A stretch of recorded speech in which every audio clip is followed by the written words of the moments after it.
एक काफी हरे भरे जंगल में एक कोमल चिड़िया और रानी कौवी रहते थे। कोमल चिड़िया और रानी कौवी आपस में बहुत ही अच्छे दोस्त थे। रानी कौवी और कोमल चिड़िया, उनकी दोस्ती पूरे जंगल की एक मिसाल थी, क्योंकि उनके जैसी दोस्ती किसी की भी नहीं थी। कोमल चिड़िया की एक बेटी पिंकी चिड़िया थी, वहीं रानी कौवी की भी एक बेटी थी। कोमल चिड़िया की बेटी और रानी कौवी की बेटी आपस में दोनों बहुत अच्छी दोस्त थी। मेरी कौवी बहन, कल आपने हम सबके लिए दाना ढूंढा था, आज मेरी बारी है। आज मैं आप सबके लिए दाना ढूंढ कर लाती हूँ और फिर हम सब मिलकर दाना खाएंगे। ठीक है कोमल चिड़िया, तुम जाओ, मैं तुम्हारी बेटी पिंकी चिड़िया का बहुत अच्छे से ध्यान रखूंगी। फिर कोमल चिड़िया दाना जमा करने के लिए चली जाती है। कोमल चिड़िया आसपास की जगह पर बहुत ही ज़्यादा दाना ढूंढती है, लेकिन कोमल चिड़िया को कहीं पर भी कोई दाना दिखाई नहीं देता। कोमल चिड़िया बहुत ही ज़्यादा चिंतित हो जाती है और कहती है, अरे आज तो दाना मिल ही नहीं रहा, लगता है मुझे इस जंगल से बाहर जाना होगा। जंगल में तो दाना कहीं पर भी नहीं मिल रहा। इस जंगल से बाहर जाती हूँ और वहाँ जाकर दाना ढूंढती हूँ, शायद मुझे वहाँ से दाना मिल जाए। ऐसा सोचकर कोमल चिड़िया जंगल के बाहर जाने लगती है। कोमल चिड़िया दाना ढूंढते ढूंढते चीलों के इलाके में आ जाती है। कोमल चिड़िया दाना ढूंढ ही रही होती है कि कोमल चिड़िया देखती है कि एक छोटी चील अपने घोंसले पर अकेली बैठी होती है और वहीं उस छोटी चील के पास बहुत बड़ा सांप भी बैठा होता है और उस चील को खाने ही वाला होता है। कोमल चिड़िया उस चील को बचाने के लिए फौरन उस छोटी चील के पास आ जाती है। अरे अरे सांप भैया, आप इस छोटी चील को छोड़कर यहाँ से चले जाइए, वरना मैं इसकी मम्मा को बुलाकर ले आऊंगी और बड़ी चील आपको मार मार कर लहूलुहान कर देगी, फिर आप मुझे मत कहना। चिड़िया की बात सुनकर सांप बहुत ही ज़्यादा डर जाता है और वहाँ से चला जाता है। फिर वहीं पर एक बड़ी चील भी आ जाती है और उस सांप को जाता देख कोमल चिड़िया को वो चील कहती है, अरे चिड़िया बहन, तुम्हारा बहुत बहुत शुक्रिया, तूने मेरी इस छोटी चील को बचा लिया, वरना वो सांप तो मेरी छोटी चील को मारकर खा जाता। अरे नहीं नहीं चील बहन, अगर आज मैं आपकी चील को ना बचाती तो भला यहाँ आकर आपकी छोटी चील को कौन बचाता। अरे अरे, तुम तो कोमल चिड़िया हो ना, जो हमारे पास वाले जंगल में रहती है। हाँ चील बहन, मैं कोमल चिड़िया हूँ और मेरी एक बेटी भी है जिसका नाम पिंकी चिड़िया है। हाँ हाँ, मैंने तुम्हारी पिंकी चिड़िया को भी देखा है, वो बहुत ही ज्यादा सुंदर है। अच्छा अच्छा चील बहन, मैं अभी चलती हूँ, मुझे अभी दाना भी जमा करना है। वहाँ पर कौवी रानी और पिंकी चिड़िया भूखी बैठी हैं। इतना कहकर कोमल चिड़िया वहाँ से चली जाती है। कोमल चिड़िया दाना जमा कर अपने घोंसले में वापस आ जाती है और सारे वो दाना मिलकर खाते हैं और अपना पेट भरते हैं। फिर अगले दिन जब कौवी रानी की दाना ढूंढने की बारी होती है तो कौवी रानी कोमल चिड़िया से कहती है, कोमल चिड़िया, आज दाना जमा करने को मेरी बारी है, इसीलिए मैं दाना जमा करने के लिए जा रही हूँ। तुम मेरी रानी कौवी का अच्छे से ध्यान रखना। हाँ हाँ कौवी बहन, मैं आपकी रानी कौवी का अच्छे से ध्यान रखूंगी, आप दाना ढूंढने के लिए चली जाओ। इतना कहकर रानी कौवी दाना ढूंढने के लिए चली जाती है। फिर कोमल चिड़िया के सामने ही रानी कौवी और कोमल चिड़िया खेल रहे होते हैं। फिर अचानक कोमल चिड़िया की आंख लग जाती है और वो खेलते खेलते वहाँ से चले जाते हैं। रानी कौवी और पिंकी चिड़िया खेलते खेलते जंगल से बाहर जाने लगते हैं और यह बात कोमल चिड़िया को नहीं पता थी। पिंकी चिड़िया और रानी कौवी खेलते खेलते उस चील के इलाके में आ जाते हैं और एक पेड़ पर जाकर बैठ जाते हैं। उन दोनों को नहीं पता था कि यह चीलों का इलाका है। पिंकी चिड़िया रानी कौवी से कहती है, हे रानी कौवी, मुझे बहुत जोरों से प्यास लगी है। मैं जरा कहीं से पानी पीकर आती हूँ। तुम यहीं पर बैठना, कहीं मत जाना। मैं बस यूं गई और यूं आई।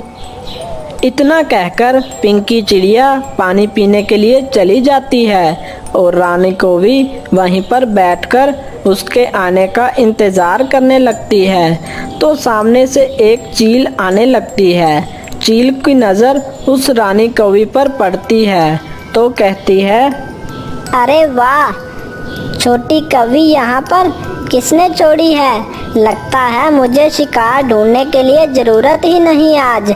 मैं इस छोटी कौवी को खाकर अपना पेट भर लूंगी।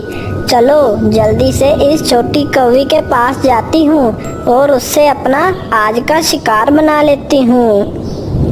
फिर वो चील छोटी कौवी को खाने के लिए उसके पास आ जाती है।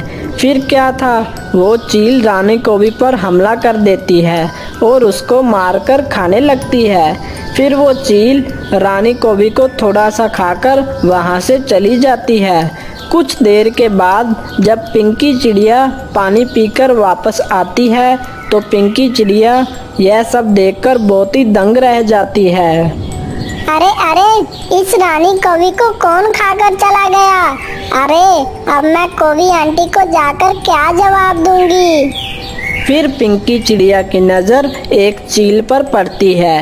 वो चील वहाँ से जा रही होती है। पिंकी चिड़िया समझ जाती है कि यह काम इस चील का ही है। अरे, लगता है इस चील ने रानी कौवी को अपना शिकार बना लिया। अरे, अब मैं क्या करूं? अब कौवी आंटी को जाकर क्या बोलूंगी? चलो चलती हूँ अपने घर, कुछ तो बोलना ही पड़ेगा कौवी आंटी को। इतना कहकर पिंकी चिड़िया अपने घोंसले में वापस आ जाती है। पिंकी चिड़िया देखती है कि वहाँ पर रानी कौवी भी होती है। अरे अरे, पिंकी चिड़िया, तुम कहाँ चली गई थी? तुम्हें पता है कि हमें कितनी चिंता हो रही थी। तुम्हें हमें बताकर जाना चाहिए था। हाँ पिंकी चिड़िया, रानी कौवी कहाँ है? वो भी तुम्हारे साथ ही गई थी ना? पिंकी चिड़िया बहुत ही डरते डरते कहती है, अरे कौवी आंटी, मैं आपको क्या बताऊं, हमारे साथ बहुत ही बड़ा हादसा हो गया है। अरे पिंकी चिड़िया, क्या हादसा हो गया है तुम लोगों के साथ? जल्दी बताओ, क्या हो गया है तुम लोगों के साथ? फिर पिंकी चिड़िया सारी बातें रानी कौवी को बता देती है, मानो रानी कौवी के पैरों तले जमीन ही खिसक गई हो। अरे कोमल चिड़िया, यह पिंकी चिड़िया क्या कह रही है? मैं तुम्हारी जिम्मेवारी पर अपनी रानी कौवी को छोड़कर गई थी और देखो यह सब क्या हो गया। कौवी बहन, इसमें मेरी कोई भी गलती नहीं है। मेरी तो जरा सी आंख लग गई थी, फिर मुझे नहीं मालूम कि यह दोनों कब यहाँ से चले गए। रानी कौवी गुस्से में वहाँ से चली जाती है और आकर एक पेड़ पर बैठ जाती है और बहुत ही ज़्यादा उदास हो जाती है। मुझे लगता है कोमल चिड़िया ने जानबूझकर मेरे साथ ऐसा किया है। अब मैं इसकी पिंकी चिड़िया को भी नहीं छोड़ूंगी, इसको भी मैं किसी तरह मार ही डालूंगी। रानी कौवी के दिमाग में एक योजना आती है और रानी कौवी वहाँ से चली जाती है। फिर अगले दिन कोमल चिड़िया के दाना ढूंढने की बारी होती है, इसलिए कोमल चिड़िया दाना ढूंढने चली जाती है। कोमल चिड़िया के जाते ही रानी कौवी पिंकी चिड़िया के पास आ जाती है। अरे पिंकी चिड़िया, कल तुम जिस जगह पर मेरी रानी कौवी को लेकर गई थी, मुझे भी तुम वहीं ले जाओ। मैं एक बार अपनी रानी कौवी को देखना चाहती हूँ। पिंकी चिड़िया रानी कौवी को उसी पेड़ पर ले आती है जिस पेड़ पर उस रानी कौवी को उस चील ने खाया था। अरे पिंकी चिड़िया, उस चील ने मेरी रानो को इस पेड़ पर खाया था, तो अब मेरी रानो कहाँ चली गई? कौन मेरी रानो को यहाँ से ले गया? मुझे लगता है किसी ने मेरी रानी कौवी को इधर उधर फेंक दिया होगा। तुम यहीं बैठो, मैं जरा इधर उधर अपनी रानी कौवी को ढूंढ कर आती हूँ। फिर रानी कौवी पिंकी चिड़िया से बहाना बनाकर उस चील के पास जाने लगती है। रानी कौवी उस चील के पास आ जाती है और उस चील से कहती है, अरे चील बहन, मैं आज तुम्हारे लिए एक बहुत ही बढ़िया सा शिकार लाई हूँ। वो शिकार एक चिड़िया है। चलो तुम जल्दी से मेरे साथ चलो, मैं तुम्हें वो चिड़िया दे देती हूँ और आज तुम मजे ले ले कर उस चिड़िया को खाना। क्या कह रही हो कौवी? तुम मेरे लिए शिकार ढूंढ कर लाई हो? चलो चलती हूँ तुम्हारे साथ। कहाँ पर है वो चिड़िया? फिर रानी कौवी उस चील को अपने साथ ले जाती है और रानी चिड़िया उस चील को पिंकी चिड़िया के पास ले आती है। रानी कौवी कहती है, चील बहन, ये है तुम्हारा शिकार। मैंने तुम्हारे लिए यह चिड़िया ढूंढ कर रखी है। चलो जल्दी से अब तुम इस चिड़िया को खाकर अपना पेट भर लो। चिड़िया, तुम कोमल चिड़िया की बेटी हो ना? हाँ चील आंटी, आप बिल्कुल ठीक कह रही हो। अरे कोमल चिड़िया तो बहुत ही अच्छी है। उसने तो एक बार मेरी छोटी चील की जान भी बचाई थी। वो बहुत ज्यादा अच्छे दिल की है। ए कौवी, तुम कोमल चिड़िया की बेटी को मेरे पास क्यों लेकर आई हो? मैं कोमल चिड़िया की बेटी को क्यों खाऊं? वो तो मेरी बहुत अच्छी दोस्त है। अरे चील बहन, मुझे क्या पता था कि वे कोमल चिड़िया आपकी इतनी अच्छी दोस्त निकलेगी कि आप उसके लिए अपना यह शिकार भी छोड़ने को तैयार हैं। हाँ कौवी, मैं कोमल चिड़िया को बेटी को नहीं खाना चाहती। मुझे तो बहुत भूख भी लग रही है। एक काम करती हूँ, मैं आज का शिकार तुम्हें ही बना लेती हूँ और आज तुम्हें ही मार कर खा लेती हूँ।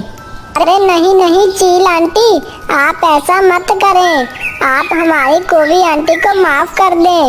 ये आगे से ऐसा नहीं करेंगी। ठीक है चिड़िया, तुम कहती हो तो मैं इस कौवी को माफ कर देती हूँ। जाओ कौवी, मैंने तुम्हें माफ किया।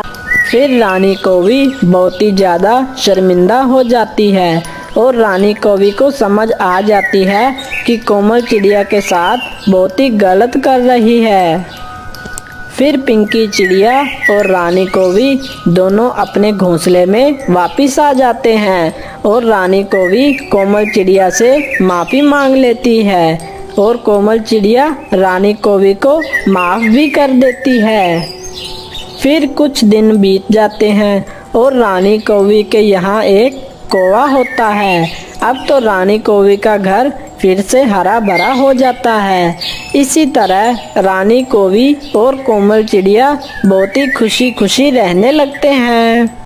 वो गर्मियों का मौसम था।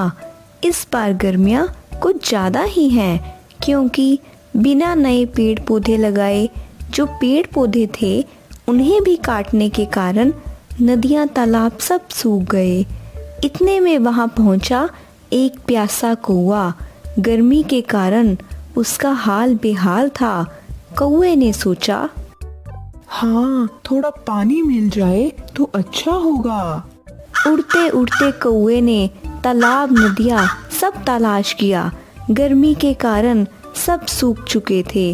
कौवे का प्यास और भी बढ़ने लगा। कौवे ने कहा, हे भगवान, कहीं से भी एक घूंट पानी पिला दे। कहते हुए अपना खोज जारी रखा। इतने में उसको एक कुआं नजर आया। कुएं को देखकर कौवे ने कहा, भगवान की कृपा है, मुझे कुआं नजर आया। हा हा हा। जैसे ही कौवे ने कुएं में देखा तो कुआं बिना पानी सूखा पड़ा है। ओ हे भगवान। कहते हुए कौआ वहाँ से उड़ गया। उड़ते उड़ते उसकी नज़र घर के पास रखे एक मटके पे गई। जैसे ही उसने मटके के अंदर देखा, बहुत निराश हुआ और कहा, हे भगवान, पानी तो इतना कम है कि मैं नहीं पी सकता हूँ, क्योंकि पानी बहुत नीचे है। वे बहुत निराश हुआ। इतने में उसकी नज़र पास पड़े हुए छोटे छोटे कंकर पर पड़ी। उसको एक विचार आया। वे एक एक करके कंकर को मटके में डालने लगा। धीरे धीरे पानी ऊपर आने लगा। कौवे ने पानी पीकर अपनी प्यास बुझाई और कहा, हे भगवान, शुक्रिया शुक्रिया, हा हा हा। कहते हुए उड़ गया। इस कहानी से हमें ये सबक मिलता है कि हमें कितनी भी मुश्किल सामने आए तो मेहनत और समझदारी से काम करें तो हमें ज़रूर कामयाबी मिलेगी। तो हमें भी ऐसे ही समझदारी से रहना है। अगर आपको हमारी स्टोरी अच्छी लगी तो चैनल को सब्सक्राइब करना मत भूलिएगा।